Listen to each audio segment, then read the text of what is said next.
Ma'am आपका order. Thank you. Payment तो online हो गई है। जी मैम, थैंक यू। एक मिनट, आप तो शेखर सर हो ना? शीतल क्या है ये? ऐसे सर करके क्यों बोल रही है? तू चुप कर संदीप, मुझे बात करने दे। बताइए ना, आप शेखर सर है ना? हाँ, मैं ही शेखर हूँ। आप तो बिजनेस टाइकून है, आप करोड़ों के मालिक हैं। हम लोग आपसे इंस्पायर होते हैं, उसके बाद भी आप ये घर घर जाके डिलीवरी क्यों कर रहे हैं? मैं करोड़ों का मालिक हुआ करता था, लेकिन अब मेरे पास 2 वक्त की रोटी के लिए भी पैसा नहीं होता है। मेरे को अपने लिए 2 वक्त की रोटी जुटाने के लिए डिलीवरी का काम करना पड़ता है, और यही मेरी जिंदगी की सच्चाई है। क्या सर, मजाक कर रहे हैं ना आप? कोई एक्सपेरिमेंट वगैरह तो नहीं कर रहे? वरना करोड़ों के मालिक डिलीवरी क्यों करेंगे और एकदम से रोड पे कैसे आ सकते हैं? ना ही मैं कोई मजाक कर रहा हूँ, ना ही ये कोई एक्सपेरिमेंट है।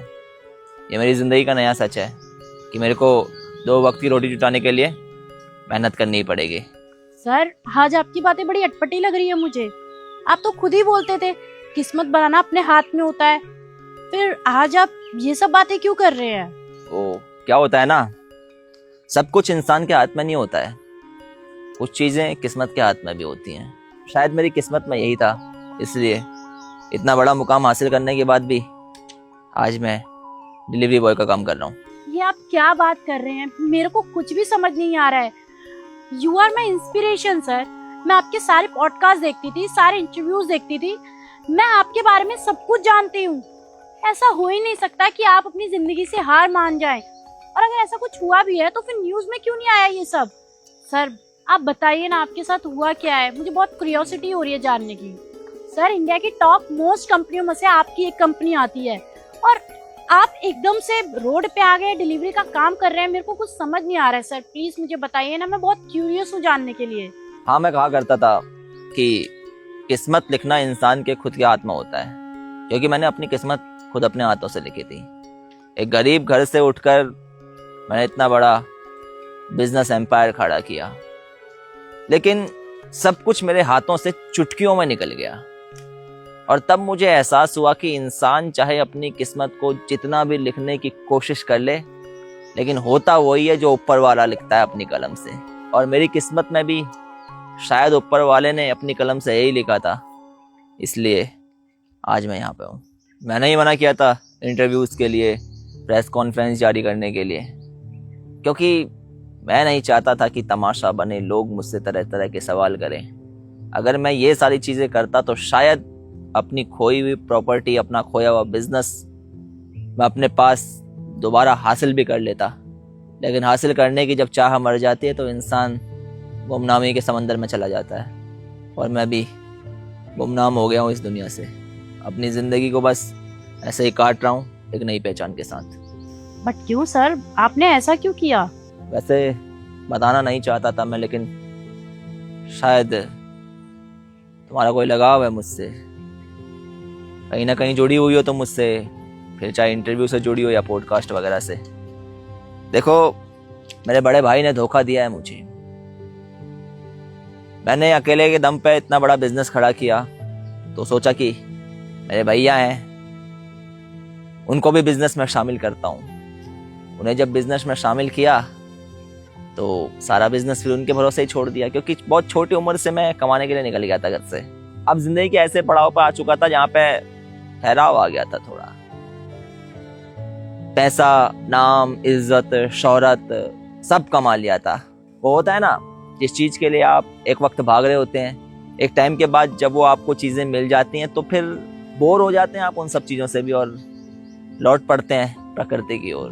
तो मैं भी घूमना चाहता था पहाड़ों में, बीच साइड, और जिंदगी को थोड़ा एक्सप्लोर करना चाहता था। इसलिए मैं 6 महीने का ब्रेक लेके निकल पड़ा था अपने सफर में अकेले। लेकिन जब आया तो मेरे भाई ने बोर्ड ऑफ डायरेक्टर्स की मीटिंग करके सारी कंपनी को खुद ही हथिया लिया था। भैया क्या है सब कुछ? क्या देख रहा हूं मैं? आपने कंपनी को अपने नाम करवा लिया है, हर जगह आपके साइन हो रहे हैं। अरे मेरे सिग्नेचर की कोई वैल्यू नहीं है इस कंपनी में। कौन है बे तू? वो तेरे को कंपनी में घुसने किसने दिया? अरे आप इस कंपनी के मालिक कैसे बन सकते हैं? बोर्ड ऑफ डायरेक्टर्स की मर्जी से, क्योंकि बोर्ड ऑफ डायरेक्टर को लगता है कि इस कंपनी के लिए बेस्ट ऑप्शन मैं हूँ, इसलिए उन्होंने मेरे हक में साइन किया है, इसलिए मैं इस कंपनी का मालिक हो गया। और लीगली भी देखा जाए तो ये कंपनी मेरे नाम है। और हाँ, जिस घर में तू रहता है ना, वो भी मेरे नाम है। तो जितना जल्दी हो सके उसे खाली कर देना। ऐसे एक बात बताऊं, ये जो कंपनी है ना, ये बहुत ही आलीशान कंपनी है। और इस कंपनी में ना तू जैसे लफंगे खड़े हुए अच्छे नहीं लगते, तो इसलिए निकल यहाँ से। बहुत सही है। मतलब आपने धोखे से मेरा सारा बिजनेस, मेरी सारी प्रॉपर्टी अपने नाम करवा ली। अरे बड़े भरोसे के साथ आपके ऊपर छोड़ के गया था ये सारी चीजें। मुझे अब भी याद है आप बेरोजगार घूम रहे थे, काम नहीं था आपके पास करने के लिए, लेकिन मैंने आपको इस कंपनी में जगह दी, इस कंपनी में आपको मालिक का दर्जा दिलवाया। जितनी इज्जत यहाँ की कंपनी का स्टाफ मेरी करता था, उतनी इज्जत आपकी करता था। कभी पैसों के लिए मना नहीं किया। अरे बॉस वाली चेयर आपको दी और खुद दूसरी चेयर पे बैठता था, और आपने मेरे इतने सब कुछ करने के बाद मेरे साथ ये किया है। ऐसा कैसे कर सकते हैं आप? एक सेकंड। हाँ शर्मा जी, अरे कैसे हो? अरे हाँ, आपका काम हो जाएगा, डोंट वरी। अरे तू अभी तक यहीं खड़ा है? मुझे लगता है तू जलील होके यहाँ से जाएगा। ये जो कब्जाई हुई दौलत है ना, ऐश करो इसमें। चाहूं तो चुटकियों में सब कुछ दोबारा अपने नाम करवा सकता हूं, लेकिन सामने दुश्मन नहीं, भाई है, इसीलिए चुप हूं। शायद ज़िंदगी में यही होना लिखा होगा। अच्छा, अब मेरे को थोड़ा सा लेट हो रहा है, मेरे को और भी ऑर्डर डिलीवर करने हैं, so I will have to leave. मैं चलता हूँ। सर वो क्या है ना, हम दोनों ने मिलकर एक नया बिजनेस स्टार्ट किया है और हमें बिजनेस की 0% नॉलेज है। हम चाहते हैं कि हमारे बीच में कोई ऐसा हो जिसको बिजनेस की नॉलेज हो, हमारा मेंटोर बन के रहे। सर क्या आप हमारे मेंटोर बनेंगे?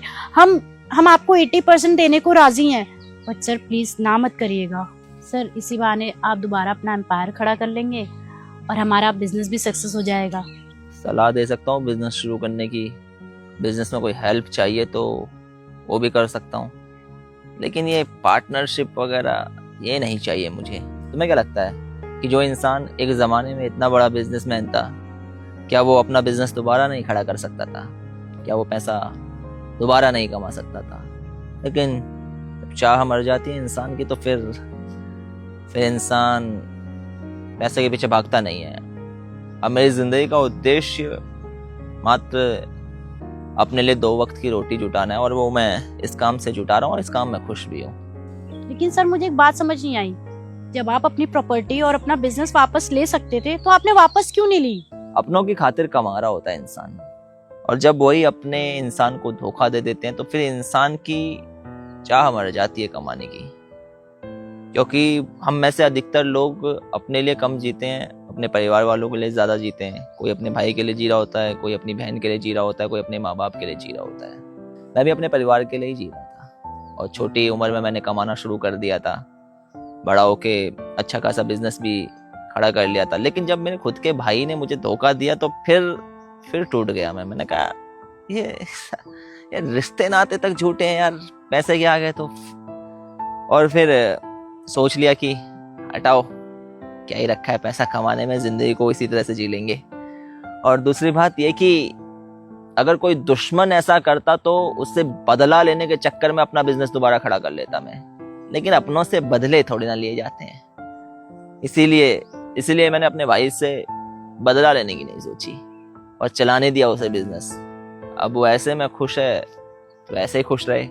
आखिर हमने तो अपने परिवार वालों की खुशियां ही सोची थी पहले भी, और आज भी वही सोचते हैं। अच्छा, मैं अब ना आपके और सवालों का जवाब नहीं दे पाऊंगा, आई एम रियली सॉरी। अभी मेरे को और जगह भी जाना है, अदरवाइज मेरी जॉब पे सवाल आ जाएंगे। चलता हूँ मैं।